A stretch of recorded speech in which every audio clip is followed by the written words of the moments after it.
മക്കളെ പലരെയും രാജാക്കന്മാരുടെ സ്ഥാനത്തേക്ക് ഇരുത്താൻ ദാവീദിന് ആഗ്രഹം ഉണ്ടെങ്കിലും വിളി അതിന് സമ്മതിച്ചില്ല. ഒരു മലയാള ഭാഷ ഞാൻ ഉപയോഗിക്കുന്നില്ല, നിങ്ങൾ മനസ്സിലാക്കിയാൽ മതി. ഭാര്യയല്ലാത്തൊരു സ്ത്രീയിൽ നിന്ന്, അവിഹിത ബന്ധത്തിൽ നിന്ന് ദാവീദിന് ജനിച്ച ഒരു തലമുറയെ ദൈവം രാജാവാക്കി. ആ രാജാവിനൊരു പ്രത്യേകതയുണ്ട്. എന്താണെന്നറിയാമോ? ഇസ്രായേലിന്റെ ചരിത്രത്തിൽ ഇസ്രായേൽ എന്ന മഹാരാജ്യത്തിന്റെ സമ്പദ് വ്യവസ്ഥയെ ഇത്രയധികം സ്വാധീനിച്ച ഒരു രാജാവില്ല.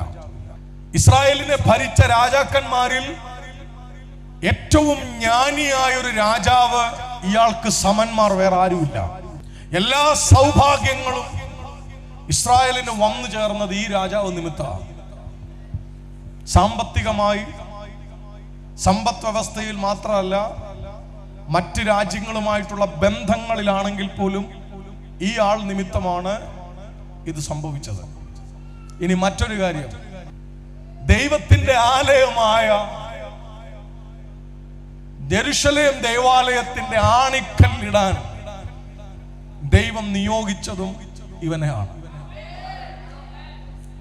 എന്തിനാ ഈ പറഞ്ഞു വന്നതെന്ന് ചോദിച്ചാൽ, എവിടെയെങ്കിലും ഒരു സ്ഥലത്ത് നിങ്ങൾ അവഗണിക്കപ്പെട്ടാൽ ഓർത്തോ, നീയും നിന്റെ പിള്ളേരുമാണ് ആണിക്കല്ലിടാൻ പോകുന്നത്.